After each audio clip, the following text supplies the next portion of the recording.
Welcome to the Author's Edge radio show with Guy L. Freer and Bob Price. Now, their show airs nationwide on the My Genre Radio Network, Monday through Friday at 2 p.m. and 7 p.m. Each week on their show, they help authors create books that transform our lives and imaginations. Through radio excellence, they create a unique community resource, one that promotes, connects, and fosters a sense of well-being. Gael and Bob maintain a focus on sharing books, publishing, marketing, and writing solutions. They serve listeners by providing outlets for their creative skills and energies, and they help them flourish in the competitive marketplace. Their weekly show provides intros, writing spotlights, helps you in promoting your book, your writing, your publishing, your marketing tidbits, and much more. Okay, audience, here's Gael and Bob. Well, good afternoon, everyone. Today it's just Gael. Bob Price is not here today. He's out doing some things that had to be done today and he couldn't be here. But I do have my trusty sidekick. My husband, Ralph, is with us, and he's going to keep me on task, and he's also going to count how many times I say absolutely. So that should be fascinating. Absolutely. So that should be absolutely fascinating. We have with us today David True, and he was just commenting on the fact that whenever he had a district attorney question him, and they said, "Is that true, Mr. True?" I thought that was fascinating. I like that. It was just the wording is just wonderful. David True began his career as a public servant from 1966 to 68 as an explosive ordnance disposal specialist in the United States Army. From 1968 to 1971, he was a St. Louis Metropolitan Police officer and detective assigned to the Bomb and Arson Unit in the Homicide Division. He joined the ATF in 1971, assigned to the St. Louis, Kansas City office, performing duties in various capacities as an agent and supervisor. He retired from ATF in 1997 after 26 years of service and accepted a position as a corporate security manager investigator with Yellow Road Corporation until retiring in 2013. He has a Bachelor's of Science degree in Administration of Justice. He has lectured extensively on crime and criminals throughout the United States during his professional career. He is the recipient of numerous honors and recognition as an active member of numerous professional law enforcement and fire service associations. David's first book, Gangsters, Outlaws, and Mobsters, A Missouri History of 20th Century Crimes and Criminals, was published in 2021. So, you have had an exciting career in law enforcement. How did you go from explosive ordnance disposal specialist in the U.S. Army? That one's easy. I got drafted in 66, and I was in Fort Leonard Wood, cold as hell. And they come up with this job offer, MOS they call it, of explosive specialist. Mm-hmm. I didn't know what it meant, but it meant I could take tests inside and I was out of the cold. So next thing you know, I'm an EOD guy. Call them Hurt Locker guys. Okay. During the Vietnam era, but I was stationed here in Granite City, Illinois. All right. And so what inspired you to go from that to law enforcement?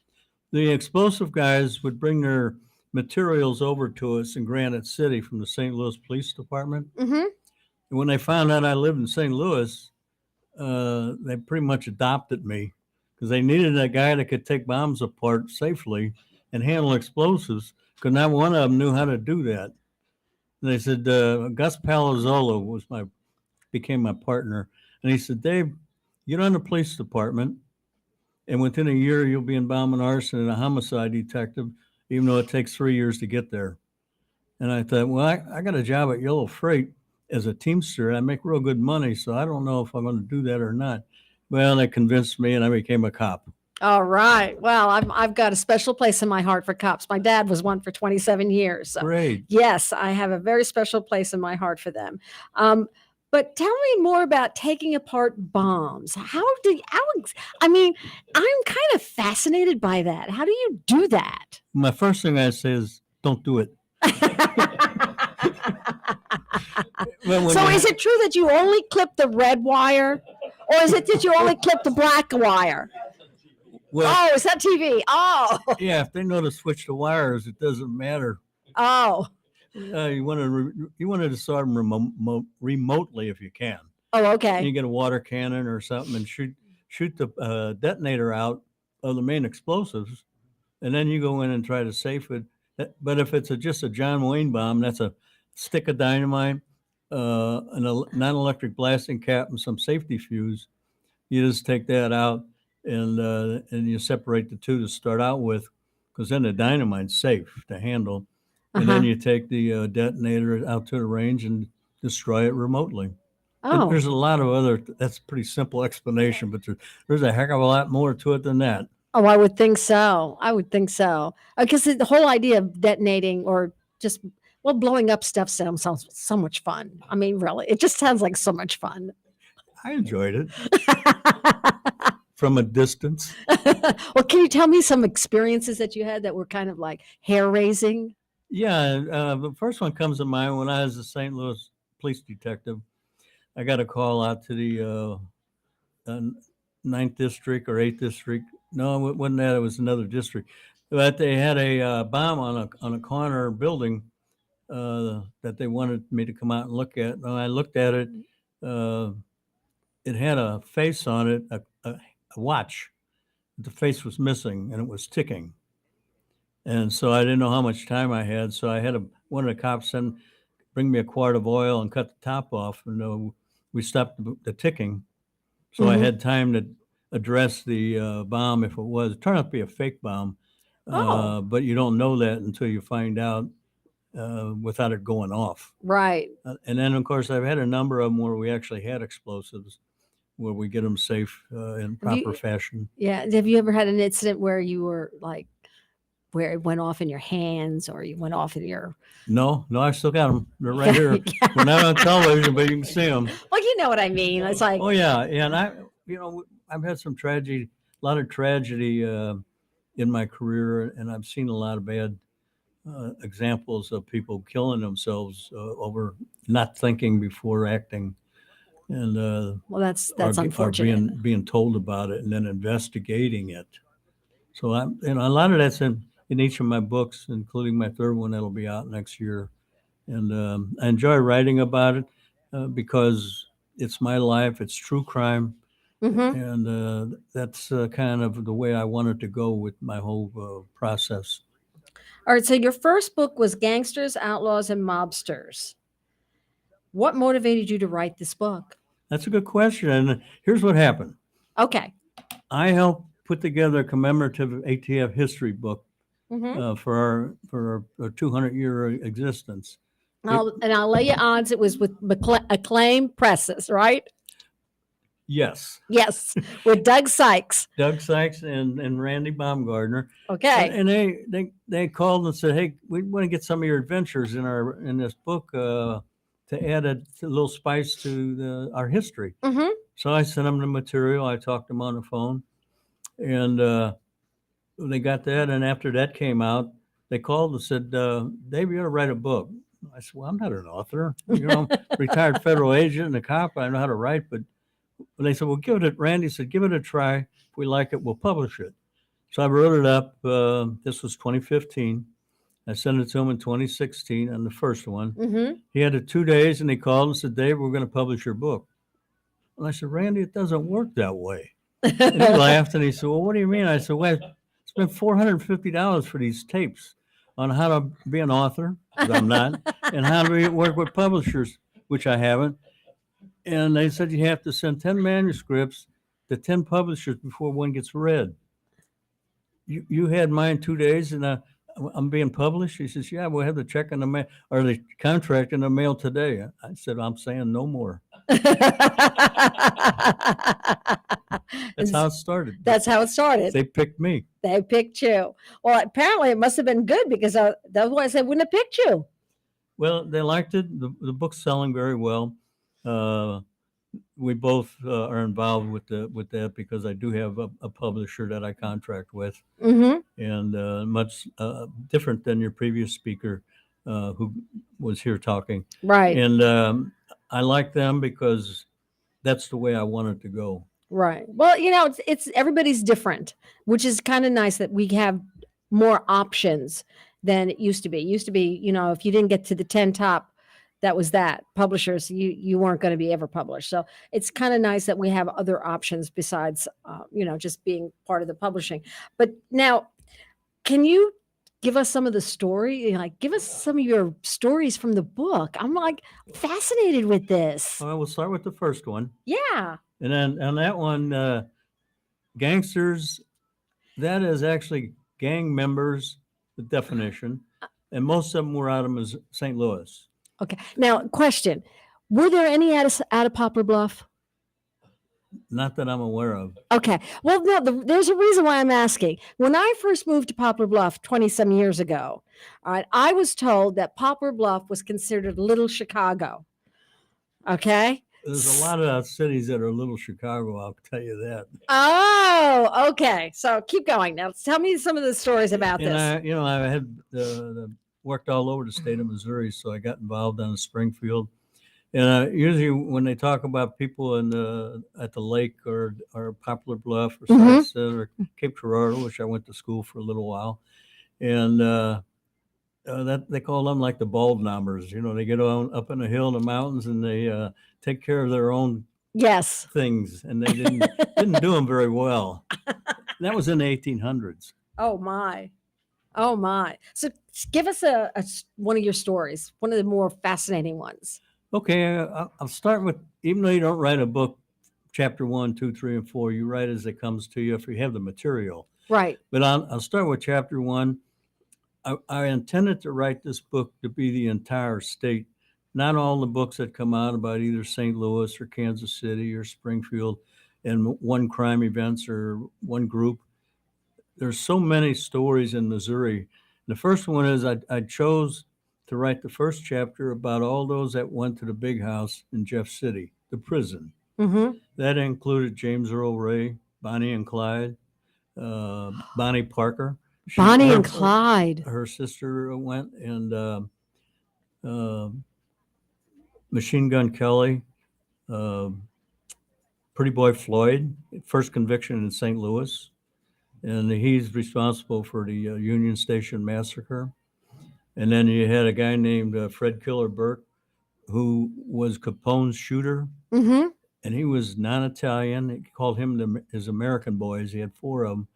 And they did all the killings at the St. Valentine's Day Massacre in Chicago. It was all St. Louis guys, non-Italian. Oh, my. That's history. And that's in my book. Oh, my goodness. Okay, so now was Missouri like a center of crime for this? I mean, because all the people that you're naming are people that I've heard of. And it's like, was Missouri a hot spot? The Midwest was called the cradle of crime. And that extended from down south up to Minnesota. And it included Oklahoma, Kansas, Missouri, a little bit of Southern Illinois in my respect, because I was over there working 5 years undercover.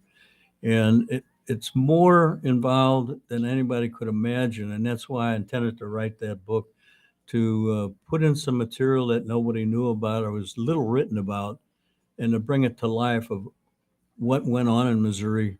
And that it's all in that book, as much as I could find in personal experience also. So all right, Bonnie and Clyde, is it all true what they say about, I mean, was the movie right? No. The movie wasn't right. Movies you're going to kill me here. Movies are made for the people watching. Okay, so tell me the true story about Bonnie and Clyde.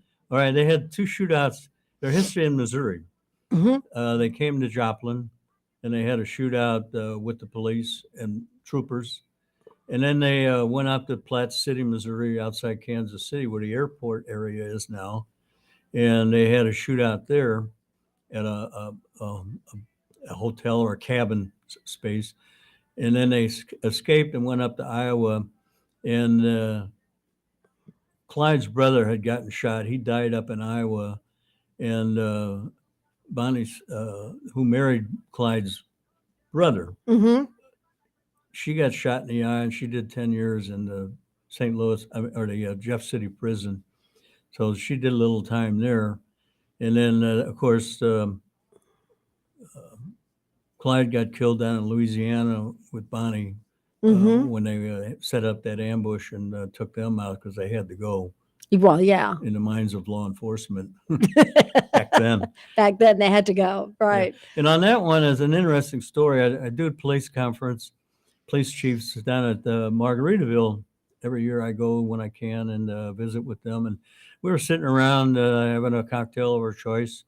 And they were telling stories of the wives. Well, what's your most memorable moment? Mm-hmm. And they were getting around there. And I'm just sitting back there smoking a cigar and relaxing and listening. And finally, the chief, I think it was from Hazelwood, he said, Dave, what about you? You're quiet back there. Tell us a story. You got to have them. We know that. And I thought for a minute. I said, okay, I guess my most memorable moment was when I had a beer with Bonnie and Clyde. And they started laughing. And some of the women said, who's Bonnie and Clyde? And I laughed a little more. And they said, whoever tells the last lie in the room is the best liar. Then they handed me another beer. And all these are true stories. Dave True. Oh, wow. Now, Dave, you said Margaritaville. That's the old Tantera Oh, down the Lake of the Ozarks. Okay. And Jimmy Buffett gave his name. Of course, he's recently passed away. Right. And I love going. My wife likes going there. It's a lot of fun. And we do very well police conferences. I do about 12 a year in Missouri, along with my wife. Unfortunately, she hasn't divorced me yet. She asked me when I was going to slow down, and I said, I don't know. I haven't turned 80 yet. Well, my husband hasn't slowed down yet, and he's turned 80, so we know. So, all right. So you've written this one book, Gangsters, Outlaws, and Mobsters, and it's all Missouri. Yeah, it's all people associated in Missouri at one time or another. And I explained who gangsters were. The outlaws were mainly the bank robbers in the early 1900s. Oh, so there's different. See, to me, gangsters, outlaws, and mobsters are all the same. Just the opposite. Just the opposite. Oh, so tell us. Well, that's why you took that title. Uh-huh. Gangsters were gang members, mostly in St. Louis. There's a couple in Kansas City. Outlaws were mainly the bank robbers and the train robbers. And I limit this book to 100 years, to 1900 to 1999. And I just wax back to the 1800s to bring a little flavor into it as I put that together. Started with 1901 with those prisoners from Missouri, went to the big house. And I got some great stories in there on that one alone of these bad characters, including Machine Gun Kelly and the assassin killed Martin Luther King. Yeah. Ray. Right. Earl Ray. Earl Ray. And he lived in Alton with his family. And then his father got in trouble, so they came over to Missouri outside St. Louis. And then he got in trouble over here, James Earl Ray. And then, of course, he liked George Wallace and got involved and was obsessed and bought those rifles and took him out over there where the killings, assassination occurred. Right. So I put all that in there, and I focus on history. There's some interesting points, like on chapter 2, it's the fingerprint system, and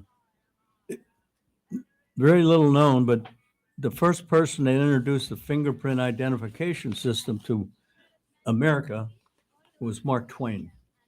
Really? In 2 books. Yeah. Life on the Mississippi and Pudd'nhead Wilson. And that was in 1800s. And then at the World's Fair, the St. Louis Police Department sent Mr. Brennan to the fair, and then he got infatuated with what the Bobbies were doing in the London investigators, and St. Louis PD sent him to train. He came back, and the first police agency to introduce the fingerprint system in the United States was St. Louis Police Department, city. Wow, that's interesting. That's one of those I didn't know that. I didn't know that. I did not. So you are listening to The Author's Edge with Gael Freer and Bob Price, coming to you weekly on Saturdays at 10 a.m. on KWRH 92.9 and KXOK 102.9 FM, and Monday to Friday, 2 and 7 p.m. nationwide on the My Genre Radio Network. You can also view our latest videos of past shows at authors-edge.com online and download valuable information on marketing and publishing. So you gave me two quotes. One was from John Adams and one was from your book, Mystery of the Six Crosses. Okay. Mhm. The first one was John Adams. Facts are stubborn things, and whatever may be our wishes, our inclinations, or the dictates of our passion, they cannot alter the states of facts and evidence. So can you share what that significance means with you? Yeah, being a true crime author and more importantly, a true crime investigator, case facts and evidence, I've lived with that. If they're handled properly, they don't lie. And John Adams, even in 1771, Mm-hmm. saw that for what it was. And when I saw that, I said, that's got to be in my book.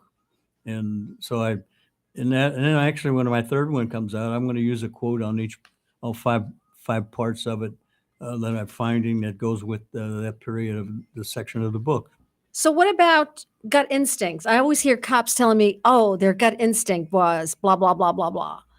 In terms of the law enforcement. Right. Yeah. Well, there's a lot to that. Is there? And gut instincts, and also if you work it right and you're diligent with it and committed to it and dedicated, you have good luck, but you make good luck. I believe in all of that. I carried through that in my entire professional career in public service, and I live with it when I write each one of these books. It's all truthful. It's what I recall, and whenever I can, I document with secondhand information to corroborate the first piece of information. Mm-hmm. So you do primary source and secondary sources. Yeah, yes. Second, corroborating. The Right. second is corroborating the Right. first. And the Is first primary. usually is firsthand. Right. And me being in the middle of it so much through those years, it's what I recall, what I've written, what I've documented contemporaneously at the Mhm. time of the events. And another thing I learned about writing books, somebody asked me, what's it like? I said, well, first thing I'll tell you, if you're a young person aspiring to write a book, it's a marathon. It's not a sprint. Absolutely. And if you don't know what that means, look them up in a dictionary because they're quite different. Yes, absolutely. Absolutely. So how do you separate emotional responses from your facts? I mean, sometimes, we say, in my opinion, but sometimes they get convoluted in some ways. That's tough to answer in some respects. It's hard. They all say policemen aren't supposed to cry. Police Right. people Well, in this day and age, people, and that's not true. no. We all have emotions. I'm a realist in this true crime life, but I'm a somewhat of a romantic too, and I have emotions. Mm-hmm. I know I had that down at when I supervised the Oklahoma City bombing, Mm-hmm. and when I had Flight 800 involved with that, and all those people being killed that went into the water. And so you have feelings about these things when you're dealing with hundreds of people that have died. Yes. Yeah. You can't walk away without No, you can't. shedding tears. I don't see that even being closely, remotely possible. So the second quote is from your other book, which is Mystery of the Six Crosses. Chief German ordered everyone to stay clear of the explosion, as the second trailer was now on fire as a result of the first explosion. Dispatcher Wall made repeated efforts to reach pumper 41 or pumper 30. No response, only silence. Why did you want that one brought out? It's emotional. We were just talking about emotion, Mm-hmm. and he was crying when it happened and sobbing. They all knew that it'd be very difficult to live through that blast of 27,000 pounds of ANFO, which we didn't know at the time how much it was, or even that there was ANFO in that trailer until we investigated and found out pretty quick, and then learned that it was arson fires. Can you tell us more about that with this one is The Mystery of the Six Crosses. Now, you'd said it takes place in Kansas City. The incident took place in Kansas City. Tell us more about that. Yeah, now that's my second book that came out earlier this year, Mm-hmm. and at my 78th birthday. Actually, you know what? Why don't we take a radio break now, and why don't we continue with that idea and after we've done our commercials? Very good.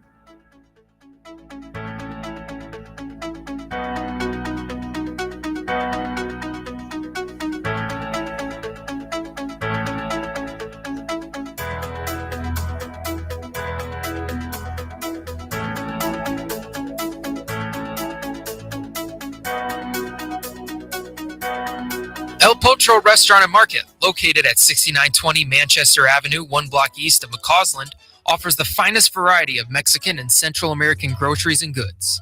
El Potro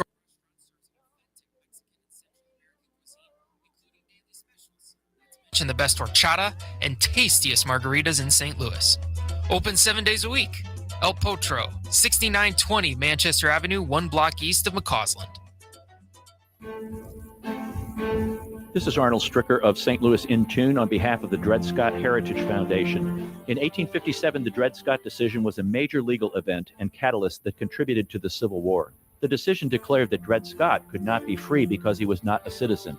The 14th Amendment, also called the Dred Scott Amendment, granted citizenship to all born or naturalized here in our country and was intended to overturn the U.S. Supreme Court decision on July 9, 1868. The Dred Scott Heritage Foundation is requesting a commemorative stamp to be issued from the U.S. Postal Service to recognize and remember the heritage of this amendment by issuing a stamp with the likeness of the man Dred Scott. But we need your support and the support of thousands of people who would like to see this happen. To achieve this goal, we ask you to download, sign, and share the one-page petition with others. To find the petition, please go to dredscottlives.org and click on the Dred Scott Petition Drive on the right side of the page. The United States has a strong tradition of welcoming newcomers and refugees. The Welcome Corps is a new service opportunity for Americans inspired to welcome those seeking freedom and safety and in turn help strengthen their own communities. Welcome Corps is a public-private partnership that is inspired by what Americans represent to so many around the world, a beacon of hope and refuge. All it takes is a helping hand. Are you ready to learn more? Contact the International Institute of St. Louis at info@iistl.org or call 314-773-9090. That's info@iistl.org or call 314-773-9090.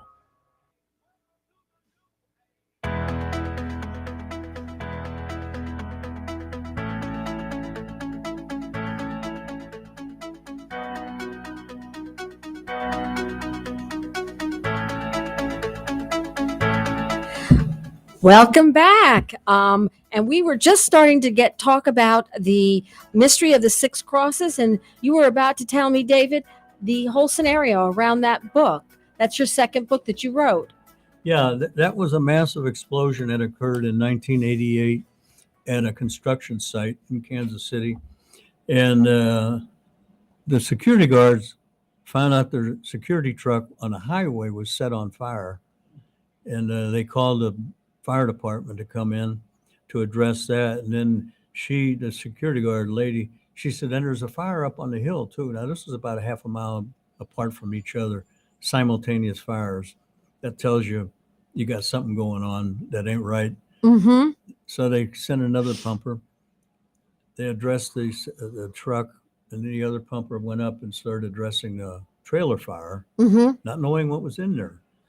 And then they sent the other pumper up. So they had 6 men at the time addressing that fire when it detonated at 4:08 a.m. And instantly killed all 6 of them. Oh my they were just gosh. standing right there addressing the fire. And they died instantly. They didn't know what hit them. But it was about 27,000 pounds of ammonium nitrate and fuel oil. An acronym is ANFO, ANFO. And that killed them. And then that extended to the second trailer. And then 45 minutes later, that exploded, detonated. But everybody was clear and safe out there. Right. So that's pretty much a summary of what happened. All right. So what led you to come up with the plan? I mean, why were they doing that? Let me start with that. Okay. Why was the We had 3 theories at first: labor unrest, Uh-huh. union, non-union. Mm-hmm. And then we had the Marlboro gang. They live in the area of Marlboro and St. Louis. Young thugs that were stealing every day of their lives, Mm-hmm. drinking, doing dope, a little bit of anything where they can make a few bucks. Right. And we focused on that. And in 8 years and 3 months, keep in mind, I'm all over the place at the time, even in South America in different cases. And in 96, they were indicted. And we started the trial in early 97 of 5 people from Marlboro. Mm-hmm. And early on, we saw there was both arson fires at the security guard's truck, gasoline aided. And then they eliminated all natural causes. The security one was all natural causes. No, the security truck was gasoline Oh, okay. arson. The other one, they eliminated all accidental causes, and they were separated so far apart, set simultaneously. It was called arson also. Okay. So then what led you to this? What were the clues that led you to? To that group? Mm-hmm. Well, that's, first of all, just phone calls of some people that didn't want to get involved.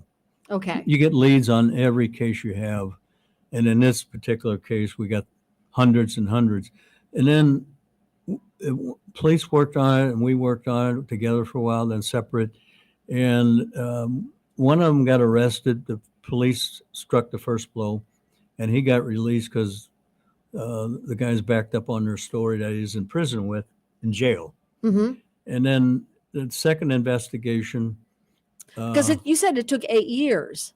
Yeah, and in 95, the 5th year anniversary. Uh-huh. So we're 5 years into it now. Joe Galletti of the fire department, Captain Joe Galletti, said, "Dave, I need your help. We want to do the Unsolved Mystery Show." And I called Hollywood, and they asked if we could get a lot of help for them. I called Chief Fisher. He said, anything they need, anything. So they came and taped that Unsolved Mystery Show. Mm-hmm. And it turned out to be the most re-aired show in that segment's history. Wow. And that people started calling in because simultaneously, the 5 that were involved were going to jail for other crimes, selling dope, Okay. breaking probation, mostly selling dope. One guy was bringing guns across the state line, stolen. And so now they're in jail. And then we aired that, and people started calling in. They felt safer. Right. And we used some of those leads to take us up to 4.5 years more to get them indicted in 96, and then have the trial in 97 in February. And it ended on a Wednesday on February, and I announced my retirement on a Friday. So that was your last case. It sure was. That was your last case. I thought. So are they all still in jail? One of them died in prison. 3 of them are still in jail. And one of them was a juvenile at the time the crime occurred. Mm-hmm. And there was a Supreme Court decision out of Alabama and I think Louisiana that came to the Supreme Court. And anybody that was a juvenile at the time of killing somebody and not meaning to kill them Mm-hmm. could be released after 20 years. Mm-hmm. And one of them was released in 2017 after he did 20 years. Okay. So do we know anything about him, or is he? He's out. Just out. Yeah. And that's about all I can say about that. Oh, okay. Yeah. I believe in the court system, Right. and the way it Of operates, course, and I live within it. Right. Okay. So what was the atmosphere like in Kansas City during those 8 years of and when the investigation was going on? I mean, Early on, there was hope, a lot of hope. And then when it started slowing down, and when one of them got released after he was arrested, we backed off and started just looking at violations other than the homicides, mm-hmm. knowing full well we were going to grab the fruits dropping off the lower vines and take it to the golden apple, if you will. Right. Right. And then I was sent throughout the United States in those years and South America, and it cut into my working on it, but we never gave up.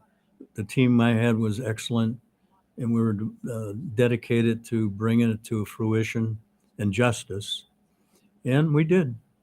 And so it led. Now it was supposed to be a burglary. What were they going to? What burglary were they supposed Anything that's not tied down, any day of the week, any night of the week. This must have been a really extremely frustrating case for you. They were equal opportunity offenders. Yes, apparently. Yes, they were. Frustrating in the sense nobody as a federal agent just works on one thing. Right. You get assignments. I was all over Missouri, all over the United States on You have multiple cases. Yeah, and then you get some are a month long, like Oklahoma City. Right. Some of them are 2 weeks long, or a week long, like Flight 800, and that happened in '96. Taking me right. And we'd already indicted, and then I had to go to that.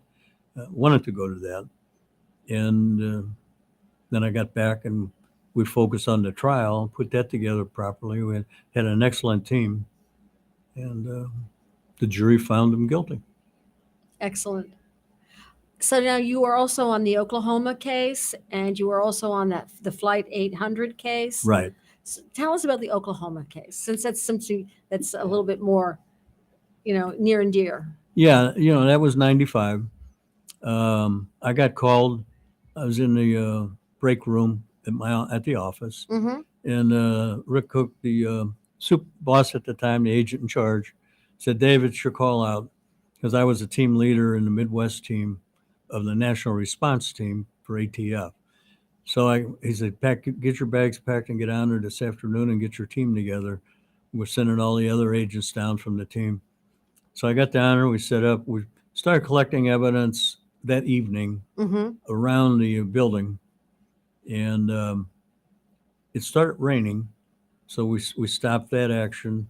And then in the next morning, I was assigned the team leader for 3 of the 5 teams. And we put our plan together, what to do. Everybody worked together great. All the different agencies involved, Mm-hmm. state, federal, and local. And we meticulously found the evidence. Our forensic people were just excellent with seeing that those little white fragments and blue fragments we were finding were parts of barrels, fiberglass barrels that McVeigh and Nichols used to fill with the ANFO. And then they went down to Texas to buy fuel oil from race cars, high-grade fuel, very hot, very hot. And they put that in there, and they filled the barrels in a park in Kansas. And then McVeigh drove it down, and he had already drove down there, parked a getaway car. And then he came back and he went by himself on both of those. Mm-hmm. The only conspiracy end of it was them helping with it, Nichols and a third person that were also convicted. And of course, McVeigh was executed Right. by the state of Oklahoma. And we had him arrested 2 days. Just he had gotten stopped with his getaway car. That's what I was going to ask you. What was his mistake? He was driving a getaway car with no plates on it, and they defy anything that's government related, so he wouldn't put a plate on. He was defiant, and he had a 9mm in his hip. And when the trooper Ringer arrested him in Oklahoma, Uh-huh. we were well connected with all the sheriff's departments. And one of the guys out of the Oklahoma City office called, and he said, "Well, yeah, we got him down here now. We're about ready to release him." They said, "Hold on to him. We're getting a helicopter, and we'll be down to get him in an hour. And he's going back with us." So they kept him in stir, if you will. Right. And they got down there, got him picked up, brought him back, and put him in, and the rest is history of what happened. Right. And Right. we collected the evidence. It was down there for a month. And every time a body was found, or body parts, Uh-huh. we stopped everything we were doing and paid tribute to the fallen. Right. Most Well, of them you were have to. federal employees and state employees And there in the was some federal baby- building, There of were some course, children also. It was a nursery right involved. above where he put the truck. Right. There was a nursery there. He called it collateral damage Yeah. in his interviews with his attorney.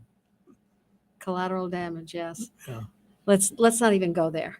Yeah, I know it's emotional. It is. It's very emotional. And then you said you were also on the Flight 800. You had investigated that one as well. Yeah, they called me up to just validate one of the other ATF agents' findings that And what exactly had happened? accidental, Mhm. and then it was turned over to the transportation agency, and they have all the experts to work on that, and they're Mhm. the ones that actually read his report and led them on the way to agreeing. And what had happened? The center fuel tank Uh-huh. wasn't full because the plane was going overseas, and they keep that empty. They got enough fuel to get over there, Uh-huh. and that for less weight. And then when it detonated above the fuel tank, there's fumes. And when the wires, the arcing and sparking hit that, it caused the detonation and went up into the passenger seat, and it just took that plane down and went right in the water. Wow. They're all killed. Yeah. Yeah. You said you did some international investigation. In Brazil. International investigation always related to something I'm glad you asked that. related to the U.S.? No, we're getting into my third book, but I don't care. Oh, okay. I'm sorry. Oh No. no, perfect. No. Because my next question was going to be, what are you working on now? Okay, I'll tell you. I'm happy to make this segue. Yes, please. You did. Please. You did. The book's written. It's being fine-tuned. I want to get that out when I turn 80. Oh, by the way, that's going to be what, in another 5 years from now? I'll be 79 next month. Aha. So what does that tell you? Aha. And then my publishers, yeah, Dave, we'll do it that way. I got a great relationship. You met Doug, interviewed him. I have. He's delightful. And we get along very well. He's easy to get along with. And he comes up and delivers, I think I've told you, delivers the books to me at my house in Lee Summit. And he wears a St. Louis gangster hat when he comes up. And then after we get the books up, yeah, we sit and talk. What's going on now, Dave? What's next coming? I said, well, I got a good one, I think. So that's the third one. Now here we get back to your question. Okay, I'm in Iowa, and 2 firemen were killed in an arson fire, unrelated to this one. And I was helping the prosecutors with it. And when it went to closing argument, it was on a Friday. I got a call and said, hey, you need to fly to San Francisco. You're going to Guayaquil, Ecuador, on a case. There was a suspicious fire at a drug vault in that community, in that principal place, whatever it is. It's not as bigger than the city, you know. It's an area in Guayaquil, a city of Ecuador. Okay. And so the prosecutor said, Dave, you sat at the table, you helped us close this. I'll do the closing arguments, and we'll let you know in Ecuador what the jury finds. So I got on the plane, met the guys in San Francisco, and next thing you know, I'm in Guayaquil, not knowing what I'm into. So we get to the vault, and the provincial judge sits and stands and watches everything we do. That's just their mores there with that type of any crime. And then we found out it was an accidental fire. There was a bad zip cord behind the metal cabinets in the drug vault. And over the years, as they loaded that with drugs, it started arcing and sparking. The wires exposed themselves, hitting that metal cabinet. And that was the point of origin. Beautiful V pattern showing the origin. And that's another point on fire scene examination. And so the UN got involved. She showed up, their representative. We showed her what it was exactly and very definitive. And they were very happy that it wasn't an arson fire. Mm-hmm. And then we look outside and there's a picnic going on. We thought, well, hey, they threw a picnic for us. It was just something they already had lined up. But the judge there kept on asking, because he didn't speak English, asking the DEA agent, do they want a cerveza? They said, well, it's afternoon. We drink cerveza, but we don't drink it maybe until after we're done with our work. He said, we got cooler y cerveza. So As I say, we had to pass. Oh, darn. But we had to wear a mask and everything because you didn't know what you were getting into in that vault. Right. But that's going to be detailed and we call it our excellent adventures in Ecuador. Ah. And So is that the only story in that? Oh no, Oh, it's my whole life. Oh. Starts from growing up with the mob here in St. Louis. Well, I want to know more about that. Yeah, I was born in the inner city, near the projects. I was born in Soulard Market area, Soulard. Oh, Soulard, 905 Lamai. And 5 or 6 years old, I moved a little bit away, but I went to McKinley. And these mobsters, thugs at the time, Paulie Leisure, Anthony Leisure, and a few other ones lived there, went to school there. And I got to know these guys even before that because I played ball down in the projects, softball and the basketball with a team down there. And you could tell right away these were thugs, born to be bad. Born to be bad. They were born to be bad. They died being bad. Oh God! So that's the beginning of that, and then I go on to my military. I told you the military story and how I got to be a cop. And interesting, I've never interviewed officially for a job. I was always offered a job before I did an interview. And when I got the job at Yellow, I was at a trial recess on the trial of the firefighters, and the guy said, "I don't know why I'm interviewing you. You already got the job. Let's just talk about the salary." I said, "That's okay with me. I gotta get back. I'm testifying next." So that's pretty interesting how the Army career set my life off in the right direction. Yes, it did. Absolutely. By the way, I cried when I got drafted. You cried when you got drafted? Why did you cry? I didn't know it'd be cries of cheers, of joy. Fort Leonard Wood in the winter, that deserves tears. Oh, well, that's true. That is true. You are listening to The Author's Edge with Gael Freer and Bob Price, coming to you weekly on Saturdays at 10 a.m. and on KWRH 92.9 and KXOK 102.9 FM, and Monday to Friday, 2 p.m. to 7 p.m. nationwide on the My Genre Radio Network. You can also view our latest videos of past shows at authorsedge.com online and download valuable information on marketing and publishing. And one of the things I wanted to share with everybody are some unique writing prompts. So sometimes you get a writer's block and you don't know what to write, and you need to just go off course a little bit and take a look at and try something different. So one of the things you can do is a memory merchant. In a world where memories can be bought and sold, write a perspective of a memory merchant who stumbles upon a collection of forgotten memories with a hidden secret. And just when you write some of these, only write a paragraph or two to get your mind off of what you're stuck on and get onto something else. Then you can always go back. Another one is The Lost City of Sound. In a society where sound has been banished, describe the journey of a young person who discovers a hidden city where sound is not only allowed, but celebrated. How does this newfound world change their life? The library of unwritten books is another idea. Imagine a library where all the unwritten books of the world are kept. Write a story about someone who stumbles upon this mysterious place and decides to write a book with far-reaching consequences. Message in a bottle. That's an old favorite one of mine that you can write about anything in a post-apocalyptic world. People communicate by sending messages in bottles across the sea. Tell the story of a message that travels across continents and brings hope to those who find it. And then The Colorless Artist, which goes along with the book Unwritten or The Lost City of Sound.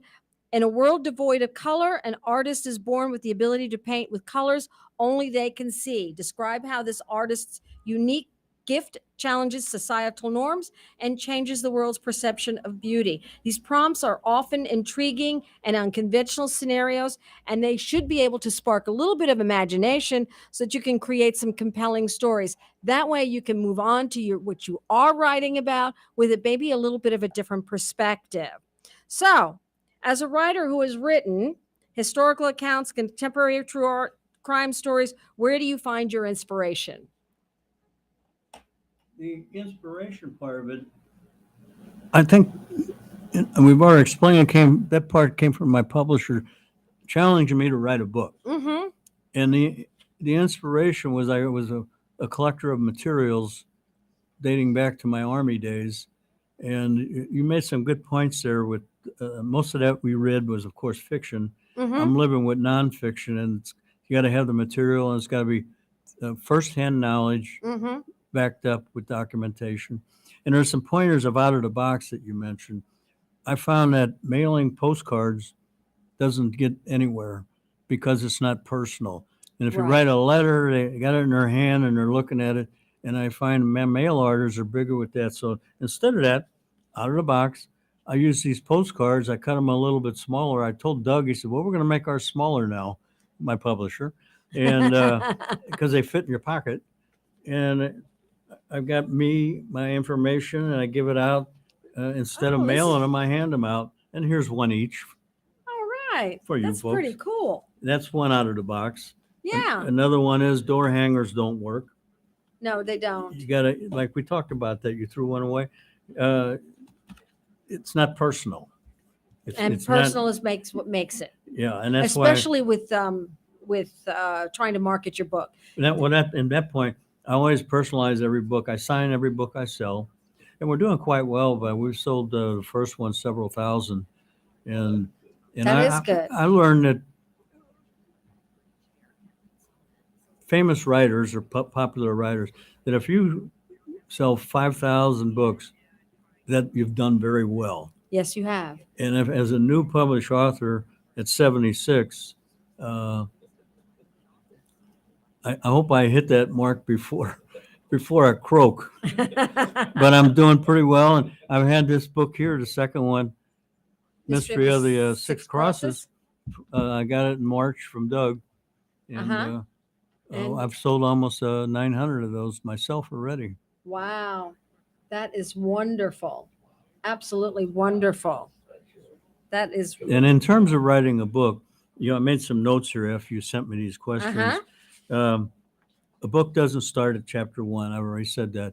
It may Right. start in chapter 10, chapter 11. You check your material. You got to have the material. You got to have something to say. And you got to write it so that it's interesting for the reader, is what I have found in my journeys in this new world I'm in. I call it my third retirement event. I got 2 other retirements now. This is my third one. I don't know when this one will ever end. I got 2 other books written. What is the best age to write a book? Good question. I don't see any right age. If you take me, first published book, 76. I've been told at libraries, I'm dealing with them also, Mm-hmm. and that they've had very young authors through the years capable of writing a book. And you got to be able to read and write. My case is interesting. I don't even know how to type. I handwrite everything I write. Yes, I noticed that. Yeah, my wife started out doing that. I Yeah. want you to know that when I got everything when I got all of your information in the mail, I looked at it all and I was like, "Are you kidding me? Would you look at this? He didn't send me a freaking email. Really? Yes. So I understand. I don't I want you email, to- I yes. don't text, and I don't type. I have a computer that I hardly ever turned on. I wouldn't know how to use it anyway, and I'm struggling with my iPhone. But I'm a published author. Bravo is all I can tell you. Bravo. Okay, so where did you receive the most support when you were writing your books? My wife, without a doubt. Number one, I dedicated the first book to Kathy. Thanks, Kathy. And without her, I'm nothing. Could be nothing. Haven't been. And Then the second one I dedicated to the 6 firefighter heroes. I found them to be my heroes. And the third one I'm going to dedicate to all the ATF people that I've worked with through the years, state and local fire and police people. And that's all written, ready to go out of the box here. And that's pretty much a summary of where I'm at up to this point in time in my life. I enjoy this. It's fun. I do these presentations, and I feel I have something to say. Oh, you have definitely. I just love chatting with you about the two books that you've got here. What would be your advice to give to an aspiring writer who wants to pursue a career in criminal justice? Well, we said the first one, marathon, not a sprint. Right, You got to have that attitude, right. and you got to be dedicated to you have to have the material, and you got to be able to put it in a place where it's interesting for the reader to read. I feel I've done that without even knowing how it went. You journey down the road, and then you eventually hit a fork in the road, and you take one, and you hope you chose the right one. Absolutely, absolutely. So I did have one other thing that I wanted to ask you. Have you ever had any injuries or death threats? Both. Okay, tell me. Give All me right. one. Let's start Real with quick. Let's start with the injury. I was down in Springfield, Missouri, interviewing a witness at a bar, of course, and I find out that people, witnesses, and bad people sleep through the afternoon, and they're out at night. So I'm in there, and the owner of the bar, his place had caught on fire and was bombed twice. Ooh. And he's sitting there, and I'm talking to him and explaining what he feels. And there was a drunk that they were throwing out, and they brought him by our table. And I got a federal agent and a cop with me, and he decides to grab me by the back of my neck, from behind. And so I instantly jump up backwards and think I'm going to throw him against the wall. But it was the bathroom door that we went through.